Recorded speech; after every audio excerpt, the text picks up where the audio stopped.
As, yadribo. As, naikoda. Ay pangage ko. Yadri. As.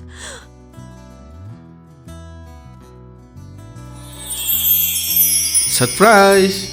Aya. Sidi nang handoni na pura chat khadai ne. Pithoktre da. Kamai na pura ino ba mo? Langle. Malem sida leiriba nupi pumnamakdagi aigidi nang khaktani. Punchi sida ani churaroidaba. Numitu nang nungaikide. Aingonda chauki.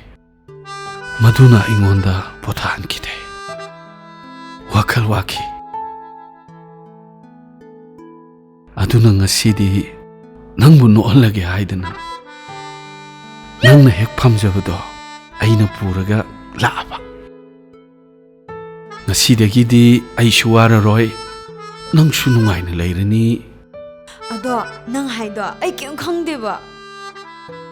Adu sharu ai yerum horke ibani chasira. Ngasidi pabung leikidaba numini. Sanga chaba yade. As, tale. Bima, ibungo hala adi sak thongnaba tawrasi lao. Hoi ma. Lage. Tamo. Imana kauri. Ai chatlugi ke ko.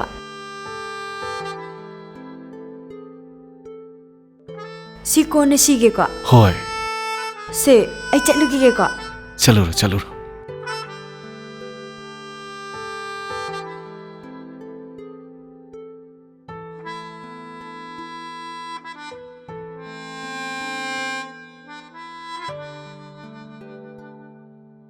Hey, no one does in the way attempt to guide me.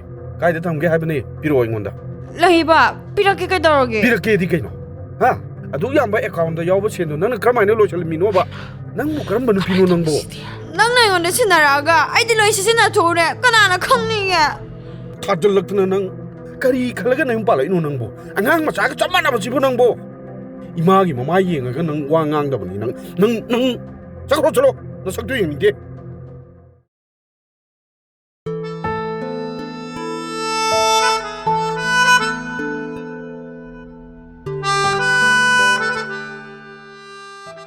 Sidi aruba meeting malay.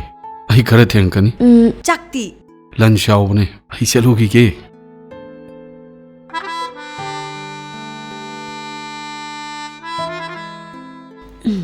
Siwidi ardi.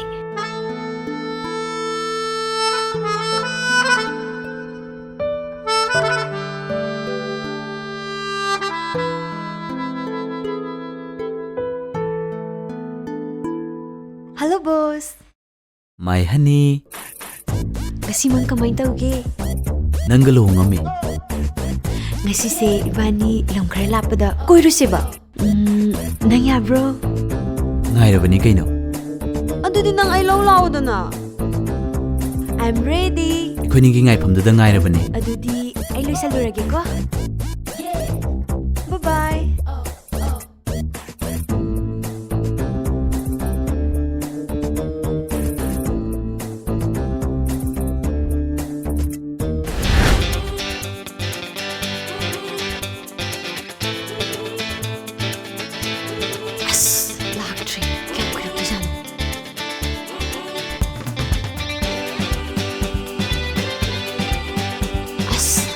Mali.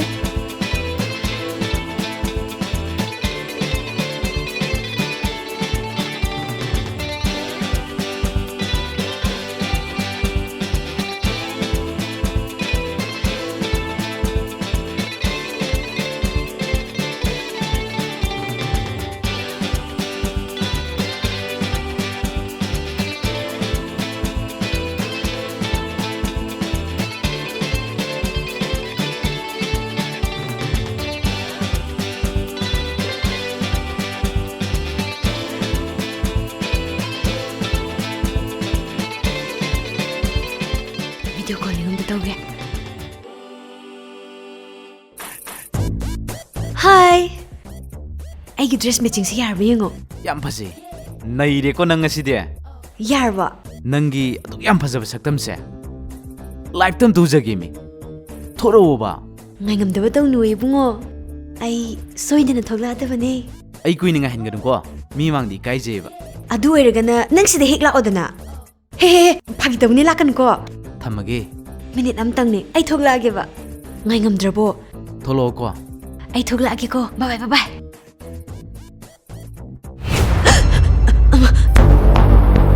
tamo kai kauramage kai chetino asai natti tamo ai phone da like to bisana bane yumda sum laibudo ai boring am chure ba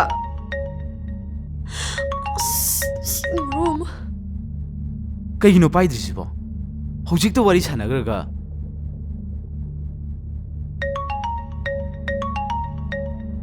ai busy ga haine amuka toksinge phone piro chikana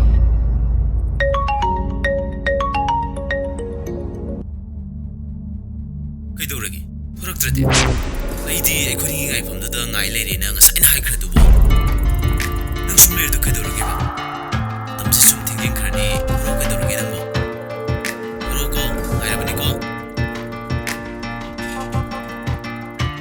nattegi lik to krai lagi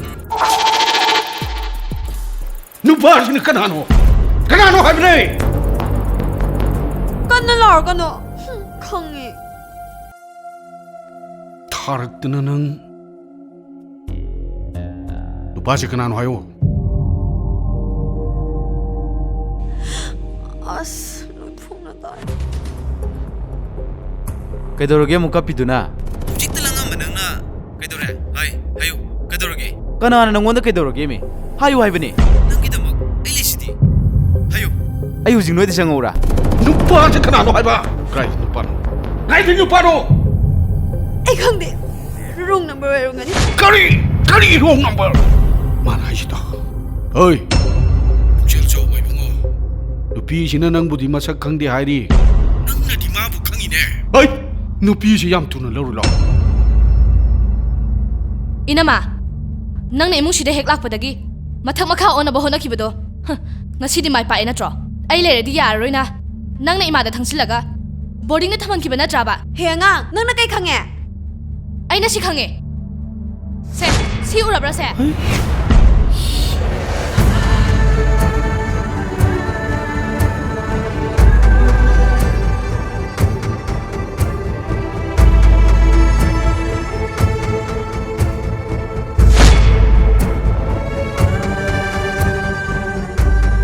yumsida hek lakpadagi noina nungai na ba kai tawbige ba aingonda krak ingchen bi bangakta aibu jail manung da thamadawna sum thambiri sibu kai gino noina yumsida mikum am bholai roye khadna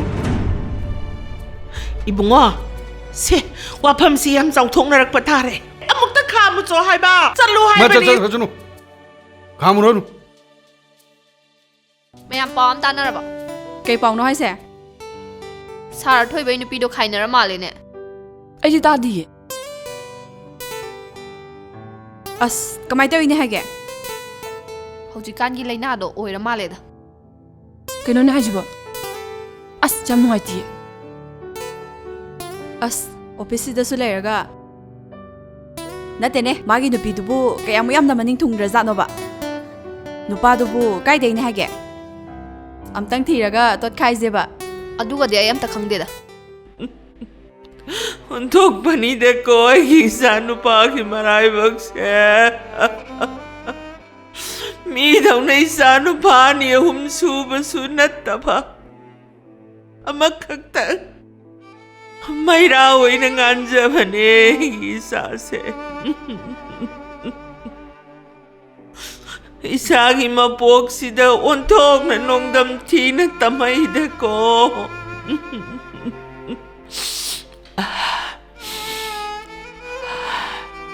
Apabusu, nauna kay na hanbiba. Sibu mamay mapok tirak pagiro.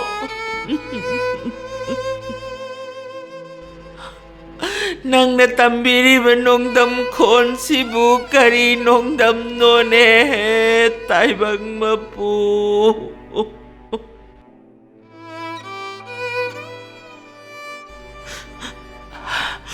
ꯏꯆꯥꯅꯨꯄꯤꯁꯤꯅ ꯑꯃꯨꯛ ꯀꯝꯗꯧꯕ ꯃꯥꯁꯨ ꯑꯃꯨꯛ ꯅꯨꯄꯥ ꯌꯨꯝꯐꯝꯒ ꯐꯠꯇꯗꯅ ꯑꯃꯨꯛ ꯌꯨꯝꯁꯤꯗꯒ ꯍꯜꯂꯛꯑꯒꯅ ꯀꯝꯗꯧꯕ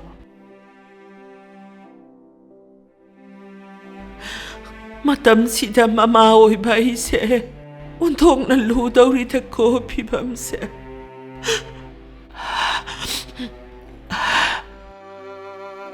Ima, nang bu kaptana leirabo. Ado kemte khaluranoba ima. Punsi tena nabane. Inamado, hauzik waloshinabasu natri wakhal taraga maraina hanjaraksanida. Adubu ibema. Taibang pangi sanabi haiba amadi leiridana. Masi pumnamakse. Imanane nangumba isa ningoni kandunane.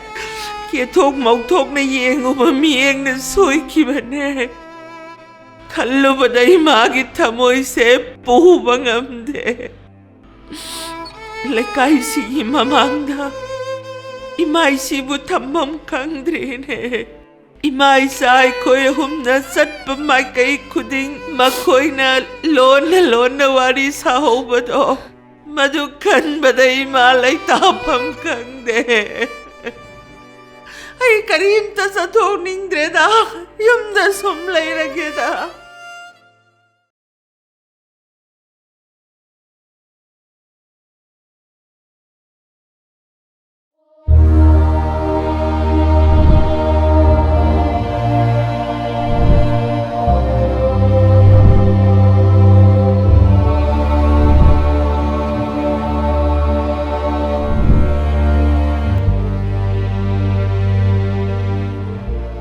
ꯑꯩꯅ ꯃꯉꯣꯟꯗ ꯊꯝꯃꯤꯕ ꯅꯨꯡꯁꯤꯕꯁꯤꯕꯨ ꯃꯥꯡꯍꯜꯂꯗ꯭ꯔꯥ ꯁꯤꯡꯅꯔꯦ ꯍꯥꯏꯗꯨꯅ ꯑꯩꯅ ꯃꯥꯕꯨ ꯇꯥꯟꯊꯣꯛꯈꯤꯕꯁꯤ ꯆꯨꯝꯕ꯭ꯔꯥ ꯅꯨꯄꯥꯗꯨ ꯐꯥꯔꯒ action ꯇꯧꯔꯁꯤꯔꯥ ꯇꯧꯕꯕꯨꯗꯤ ꯌꯥꯏꯕꯨ ꯊꯃꯣꯏꯒꯤ ꯑꯁꯦꯡꯕ ꯅꯨꯡꯁꯤꯕ ꯈꯛꯇꯅ ꯃꯥꯒꯤ ꯋꯥꯈꯜ ꯇꯥꯍꯜꯄ ꯉꯝꯒꯅꯤ ꯑꯩꯅ ꯉꯁꯤ ꯑꯣꯐꯤꯁꯁꯤꯗ ꯐꯝꯗꯅ तारिबा थेंगनरिबा मयाम असिगी मरक्ता अइना कदाइदा नहानखैना अइना तुमिन्ना नोक्तुना ताबा ngasiना इंगोंदा अइना हुजिक तौगदबसि करिनो अइना थांलिबा खोंथांग असिबो करिदा लानख्रगे अइगेसु इमानबा कैरोल लेकाय लोइना लई इसेल इनाव ꯑꯩꯒꯤꯅ ꯀꯗꯥꯏꯗ ꯃꯥꯡꯈ꯭ꯔꯦ ꯆꯠꯅꯕꯤꯒꯤ ꯋꯥꯡꯃꯗ ꯅꯪꯅ ꯊꯥꯡꯂꯤꯕ ꯈꯣꯡꯊꯥꯡ ꯑꯁꯦ ꯂꯥꯡꯂꯦꯜ ꯅꯪ ꯈꯔꯗꯤ ꯍꯦꯟꯃꯜꯂꯦ ꯉꯁꯤ ꯅꯪꯅ ꯑꯩꯉꯣꯟꯗ ꯇꯥꯍꯜꯂꯤꯕ ꯎꯍꯜꯂꯤꯕ ꯃꯌꯥꯝ ꯑꯁꯦ ꯀꯅꯥꯒꯨꯝꯕ ꯑꯃꯗ ꯑꯣꯏꯔꯕꯗꯤ ꯌꯥꯝꯅ ꯋꯥꯈꯜ ꯇꯥꯗꯕ ꯃꯤ ꯑꯃꯒꯨꯝꯅ ꯂꯃꯟ ꯈꯨꯝꯕ ꯌꯥꯔꯝꯃꯕꯅꯤ ꯁ꯭ꯇꯥꯐ ꯃꯌꯥꯝꯁꯤꯒꯤ ꯃꯃꯥꯡꯗ ꯑꯩꯒꯤ ꯃꯥꯏꯁꯤꯅ ꯀꯗꯣꯝꯗ ꯑꯩ ꯇꯧꯐꯝ ꯈꯪꯗ꯭ꯔꯦ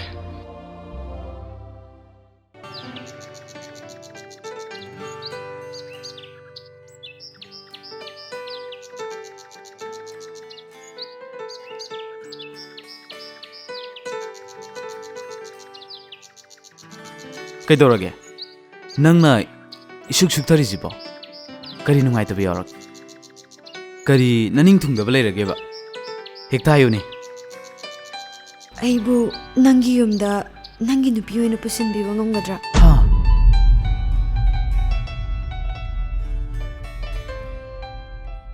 ꯑꯩꯕꯨ ꯅꯪꯅ ꯅꯨꯡꯁꯤꯕꯤꯕ ꯑꯩꯒꯤ ꯑꯄꯥꯝꯕ ꯈꯨꯗꯤꯡꯃꯛ ꯅꯪꯅ ꯄꯥꯡꯊꯣꯛꯄꯤꯕ ꯑꯩ ꯅꯪꯕꯨꯗꯤ ꯈꯛ ꯀꯥꯎꯕ ꯉꯝꯗꯤꯌꯦ ꯈꯪꯗꯦ ꯑꯩ ꯀꯣꯛ ꯌꯥꯝ ꯁꯥꯏ ꯉꯁꯤꯁꯦ ꯅꯪꯅ ꯑꯩꯕꯨ ꯅꯪꯒꯤ ꯌꯨꯝꯗꯨꯗ ꯄꯨꯁꯟꯕꯤꯌꯨ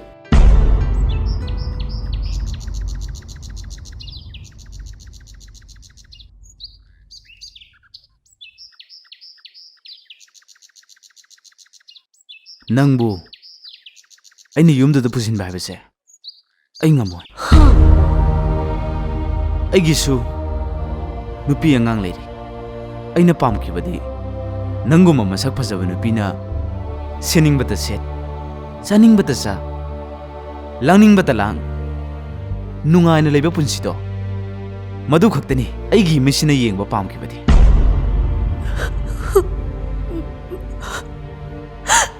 maduni aina khwaidagi ngaujaba adubu ai nangbu aigi yumda da pusinbadi ngamo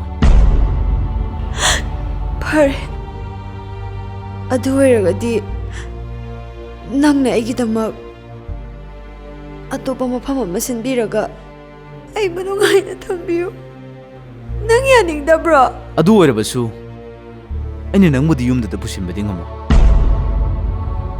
aina nangi kai khunaba mangan kibade leite mado chanebigi wangmadani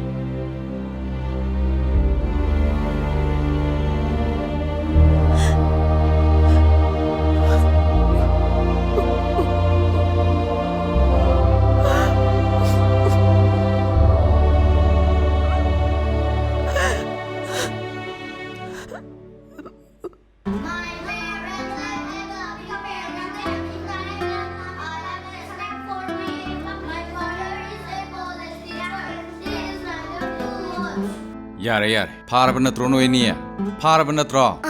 Paro paro, iro iro.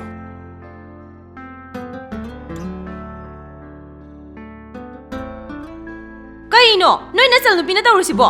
Magi sibo, sauna raga hala ira, natraga na kaina ra ira ba. Nupa mayum na so, karim ta hang balakti. Nupi mayum na chatlaga hangubra so hangde. Karino ba noi na tawru si? Ai june nang chamane, ai ju kaim ta khangde ko. Kaim ta khangde na tumina sumlai thokpana ya gadori bra. Hui ngawra dine, hui bu thirak ba ta ba. Nang sumana mani nang hangudra, nang gi hang biya tra ba. Ai diga do be hangdori ba. Hangoi hangoi hangoi, noi gi na sal sak tanga sida ne hangdo sorok pudi ko. A kai mamai na jaruge. Kari thi na tawru haino. Na chal na sa sokpa ya dadana. Na nan dana thamki bado. Aduna ne ngasi tawri se. Cho nang adum hangjaru cho. Ai no nang toi bo. Ha, chono ichu ichu wardra. Angang lai pam san na tadi nang ko do hai bon lai tra ba. Kari gi sono su bano. Machine ki me ba lung pu chi di. Yare he machine pi ji bi lai pam ji na su chaga ngang le ba. Hey, tumi le nang so. Yare chalo hai bane. Kai no nang mu sila pham jal le nang ti chai na ta tong lai tra ba. Mangon san na tadi nang tong lai tra ba. Machine ki ma thong mo khang da mo chi. Po po na chut na. Paro noi do do.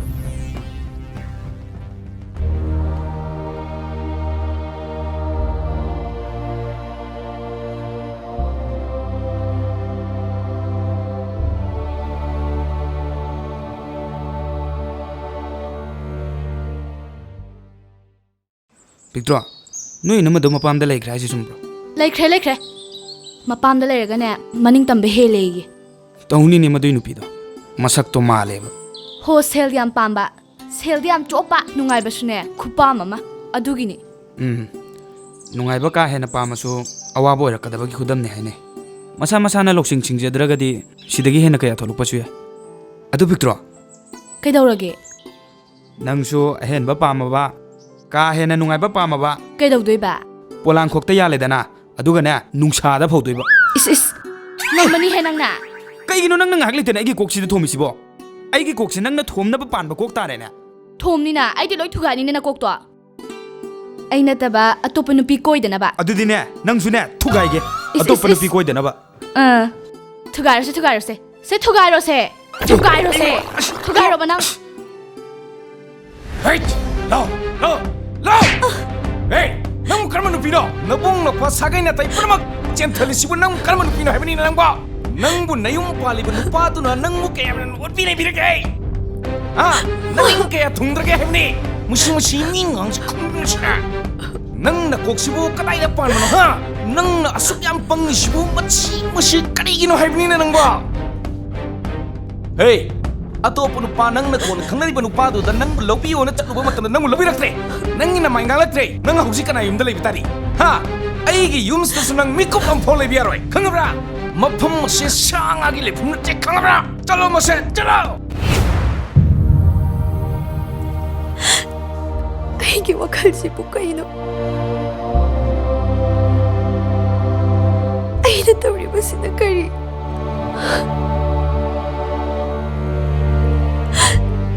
Achong na ay bukay niya ay nakalamgan ni. Ay, maise tacho ina ma angang sigsigi mamangda karam na utkani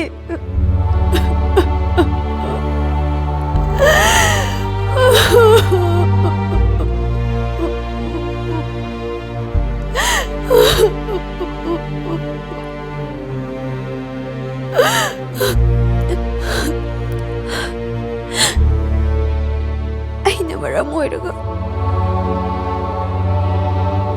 layoi krama imama babusu miyam sina tina hangnaba taraba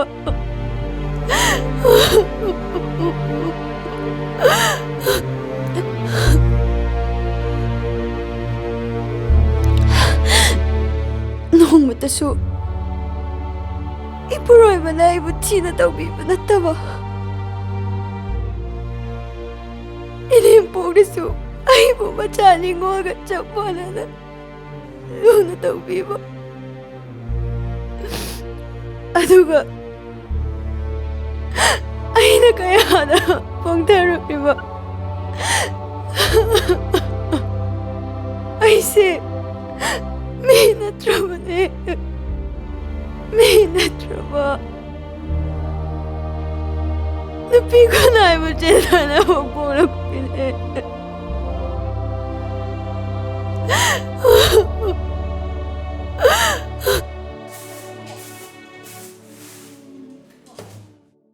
ꯑꯩꯗꯤꯅꯦ ꯏꯃꯨꯡꯁꯤꯒꯤ ꯃꯤꯁꯤꯡꯁꯦ ꯌꯥꯝ ꯌꯦꯡꯅꯤꯡꯗꯦꯀꯣ ꯏꯆꯥ ꯏꯁꯨꯗ ꯀꯂꯝꯗꯝꯅꯔꯛꯀꯅꯤ ꯍꯣꯏ ꯇꯨꯃꯤꯟ ꯂꯩꯌꯨꯀꯣ ꯅꯨꯄꯤꯅ ꯃꯦꯟ ꯃꯥꯟ ꯇꯥꯗꯅꯅꯦ ꯋꯥ ꯌꯥꯝ ꯉꯥꯡꯒꯅꯨ ꯅꯪꯒꯤ ꯅꯆꯟ ꯅꯆꯥꯗꯤ ꯂꯥꯏ ꯃꯆꯥꯅꯤꯅ ꯀꯩꯝꯇ ꯉꯥꯡꯍꯟꯅꯤꯡꯉꯝꯃꯣꯏꯅꯦ ꯍꯥ ꯂꯥꯏ ꯃꯆꯥꯅꯤꯅ ꯀꯩꯝꯇ ꯍꯥꯏꯍꯟꯅꯤꯡꯉꯝꯃꯣꯏꯕ ꯑꯩꯈꯣꯏꯅꯒ ꯇꯧꯕ ꯑꯣꯏꯔꯝꯃꯗꯤ ꯅꯍꯥꯟꯅ ꯏꯄꯥꯝ ꯌꯧꯔꯝꯃꯅꯤꯌꯦ ꯅꯠꯇꯦ ꯅꯪ ꯅꯁꯥꯕꯨ ꯌꯥꯒꯗꯧꯔꯤꯕ꯭ꯔꯥꯕ ꯏꯁ ꯉꯝꯕꯨ ꯉꯝꯃꯤꯅꯦ ꯃꯧ ꯑꯣꯏꯔꯒ ꯃꯥꯅ ꯂꯣꯟꯅ ꯅꯨꯄꯥ ꯀꯣꯏꯅꯕꯤꯒ ꯇꯧꯔꯗꯅ ꯅꯨꯄꯥ ꯅꯨꯄꯤ ꯌꯨꯝ ꯄꯥꯟꯕꯒꯤ ꯄꯨꯟꯁꯤꯁꯤꯕꯨ ꯇꯧꯁꯤꯟꯅꯕ ꯌꯥꯕ꯭ꯔꯥꯕ ꯍꯥ ꯇꯧꯁꯤꯟꯅꯕ ꯌꯥꯕ꯭ꯔꯥꯕ ꯅꯁꯛꯁꯤꯡꯗꯣ ꯌꯦꯡꯅꯤꯡꯗꯦꯅꯦꯍꯦ ꯂꯥꯏꯔꯤꯛ ꯍꯩꯔꯒ ꯂꯥꯏꯁꯨ ꯈꯪꯗꯕꯁꯤꯡꯁꯦ ꯃꯤꯒꯤ ꯏꯃꯨꯡꯗꯨꯃꯁꯨ ꯆꯣꯞꯍꯜꯂꯝꯃꯦꯗꯅ ꯑꯩ ꯑꯗꯨꯕꯨ ꯐꯠꯇꯕ ꯄꯣꯠ ꯆꯩꯅꯦꯅ ꯁꯦꯒꯥꯏꯔꯒ ꯂꯝꯕꯤ ꯂꯝꯖꯥꯎꯗ ꯍꯦꯛꯇ ꯍꯨꯟꯗꯣꯛꯄ ꯌꯥꯕ꯭ꯔꯣ ꯍꯥ ꯂꯝꯕꯤ ꯂꯝꯖꯥꯎꯗ ꯍꯦꯛꯇ ꯁꯦꯒꯥꯏꯔꯒ ꯍꯨꯟꯗꯣꯛꯄ ꯌꯥꯕ꯭ꯔꯥꯕ ꯉꯥꯡꯅꯤꯡꯉꯦꯗꯅꯅꯦ ꯄꯉꯥꯡꯗ ꯉꯥꯡꯕꯁꯨ ꯇꯧꯒꯅꯨ ꯈꯪꯉꯕ꯭ꯔꯥ ꯃꯊꯣꯡ ꯃꯔꯝ ꯈꯪꯗꯅ ꯄꯉꯥꯡ ꯉꯥꯡꯒꯅꯨ ꯀꯔꯤꯒꯤ ꯃꯊꯣꯡ ꯃꯔꯝ ꯈꯪꯗꯕꯅꯣ ꯁꯤ ꯅꯪ ꯌꯥꯝ ꯉꯥꯡꯅꯤꯡꯕ꯭ꯔꯥ ꯅꯪ ꯍꯥ ꯅꯪ ꯌꯥꯝ ꯉꯥꯡꯅꯤꯡꯕ꯭ꯔꯣ ꯉꯥꯡꯗꯣꯔꯤ ꯈꯣꯏꯗꯤ ꯉꯥꯡꯗꯣꯔꯤ ꯑꯩ ꯃꯁꯤ ꯅꯠꯇꯕ ꯑꯇꯣꯞꯄ ꯋꯥꯍꯩ ꯑꯃ ꯑꯩꯉꯣꯟꯗ ꯉꯥꯡꯍꯜꯂꯛꯀꯅꯨꯀꯣ ꯃꯈꯥ ꯇꯥꯅ ꯉꯥꯡꯍꯜꯂꯛꯀꯅꯨ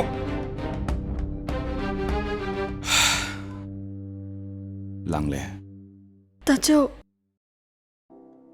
ꯅꯪꯒꯤ ꯋꯥꯈꯜꯁꯤ ꯀꯩꯅꯣ ꯆꯞ ꯆꯥꯅ ꯅꯪ ꯃꯥꯒ ꯋꯥ ꯂꯣꯏꯁꯤꯟꯅꯔꯒꯦ ꯍꯥꯏꯅ ꯂꯦꯞꯄꯕ꯭ꯔꯥ ꯅꯠꯇ꯭ꯔꯒꯅ ꯅꯨꯄꯥꯗꯨꯒꯤ ꯃꯊꯛꯇ ꯀꯦꯁ ꯑꯃ ꯐꯥꯏꯜ ꯇꯧꯔꯣ ꯍꯥꯏꯕ꯭ꯔꯣ ꯅꯪꯒꯤ ꯑꯅꯤꯡꯕ ꯑꯃ ꯍꯥꯏꯌꯨ tacho nangna aigidi imasune ipasune tachona aigidi pumnamakne tachona na chalbo kaya ki mating nungsige haibado ai ngasidi khange tacho nachana lankhiba ngakpiyo tacho ai matungda amuhana imung manuna pamlaba thabak tawjaroige nachalbo ngakpiyo tacho ꯂꯥꯡꯂꯦ ꯃꯤꯑꯣꯏꯕꯒꯤ ꯊꯃꯣꯏꯒꯤ ꯃꯔꯤ ꯍꯥꯏꯕꯁꯦ ꯀꯅꯥꯅꯁꯨ ꯊꯗꯠꯄ ꯉꯝꯗꯦ ꯂꯥꯏ ꯂꯥꯒꯁꯨ ꯊꯗꯠꯄ ꯉꯝꯃꯣꯏ ꯈꯪꯉꯕ꯭ꯔꯥ ꯃꯤꯑꯣꯏꯕꯒꯤ ꯊꯃꯣꯏꯒꯤ ꯃꯔꯤ ꯍꯥꯏꯕꯁꯦ ꯌꯥꯝꯅ ꯆꯦꯠꯈ꯭ꯔꯕ ꯃꯁꯤ ꯄꯨꯝꯅꯃꯛꯁꯦ ꯅꯪꯅ ꯀꯔꯤꯒꯨꯝꯕ ꯈꯪꯉꯛꯑꯕ ꯑꯩ ꯅꯪꯕꯨ ꯃꯥꯒꯤ ꯃꯅꯥꯛꯇ ꯊꯤꯟꯕꯤꯒꯅꯤ ꯃꯁꯤꯗ ꯅꯪꯅ ꯀꯔꯤꯒꯨꯝꯕ ꯈꯪꯗ꯭ꯔꯕ ꯑꯩ ꯅꯪꯕు ꯃꯥꯒꯤ ꯃꯅꯥꯛꯇ ꯊꯤꯟꯕꯤꯕ ꯉꯝꯃꯣꯏ ꯑꯗꯨꯒ ꯅꯪꯅ ꯈꯪꯒꯗꯕ ꯑꯃꯅ नुपा नुपी अनीगी मरीदा युम पानबा हाइदना पानमिनरी से ताइबंग मपुना इखोइदा ताइबंगी अवा नुआइबु मसक मुन्ना खंगनबगिदमक्ता पिरक्पु सिंथानी अतै करीमता नति ऐ नंगबु मागी मनाक्ता थिंबिरगे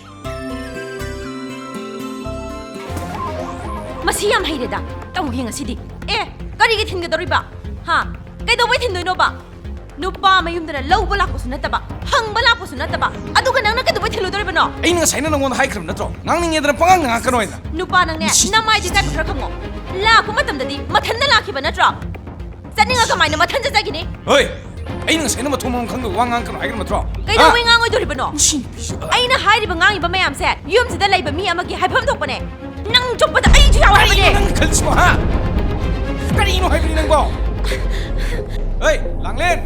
Langlen! Dada, aku ni nese luhungraga sidang lai sa kay gino. As ay kang de? May sa kay na raira ba? As ay kang de?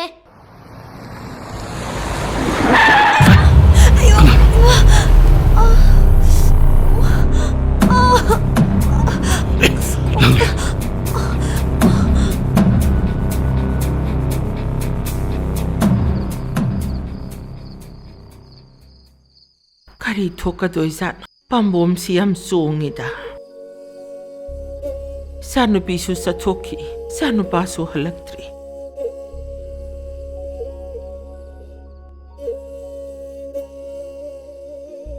He taibang mapo, soyangam tuan biganuko.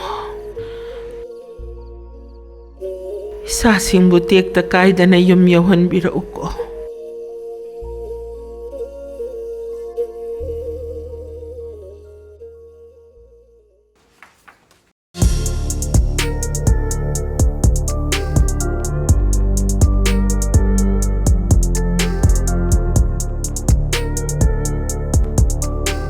Pesensiga somga kari thona bige. ꯑꯩꯒꯤ ꯋꯥꯏꯐꯅꯤ Oh. Thoidona problem leira roi. Yumda puthabiba yarani ko. Kongauba sohorma nungaitaba kemta leitre ko. Leitre, doctor. Fare ai hida khara ijarake. Sang naina bijabiyo. Kaisuk tawraroida. ꯌꯥꯅꯤ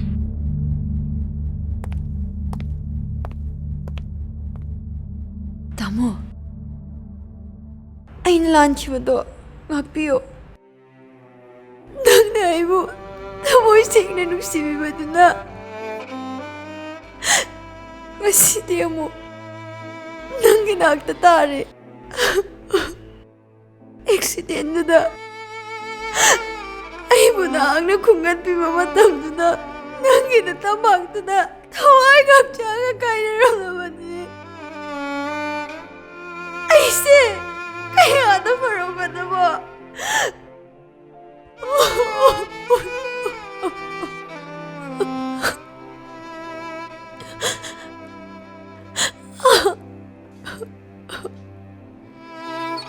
ꯂꯥꯛꯂꯦ ꯅꯨꯡꯁꯤꯕꯗꯤ ꯅꯨꯡꯁꯤꯕꯅꯤ ꯃꯉꯣꯜꯗ ꯑꯃꯝ ꯑꯉꯥꯟ ꯈꯥꯏꯕ ꯂꯩꯇꯦ ꯊꯃꯣꯏꯅ ꯄꯨꯜꯂꯤꯕ ꯑꯁꯦꯡꯕ ꯅꯨꯡꯁꯤꯕꯁꯦ ꯀꯅꯥꯅꯁꯨ ꯊꯥꯗꯠꯄ ꯉꯝꯃꯣꯏ ꯑꯁꯥꯎꯕꯅ ꯑꯩꯅ ꯅꯉꯣꯟꯗ ꯉꯥꯡꯅꯤꯡꯕ ꯉꯥꯡꯈꯤꯕ ꯍꯥꯏꯅꯤꯡꯕ ꯍꯥꯏꯈꯤꯕ ꯋꯥꯍꯩ ꯀꯌꯥꯗꯣ ꯈꯪꯂꯛꯄ ꯃꯤꯀꯨꯞꯇꯗꯤ ꯑꯩꯒꯤ ꯋꯥꯈꯜꯁꯦ ꯂꯩꯇꯥꯐꯝ ꯈꯪꯍꯟꯗꯦ ꯍꯧꯈ꯭ꯔꯕ 이반이기 망란 그야도 아이기 미치다 따뜻한 우드는 래 마치고 아이는 뭐 너무 시행하는 시로 먹긴 나더라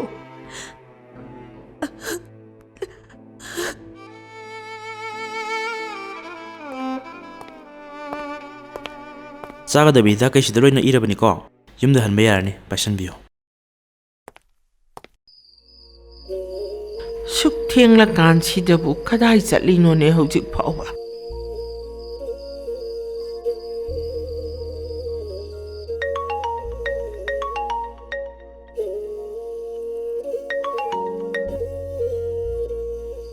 Ibunga kaidaurage nangbo thengmandro Haujipo office lairibo kadai leige ba nangbo 이마 kaidaurage 랑렌도 아이 가리나 티행보다 Ha langlen kaidauraba 호스피탈에 레이 이마 Ha kari hospital dano kayam china soage kari hospital dano imasu lake amta hairo oba ngasai na hairak ba yadabro dubu noibo 이마 야라니 락트라수 kadai jan soi no ba hꯧ직티 계속 도둑 부탁드려 윰다 붙으러 가야래 adudi somda bubira odana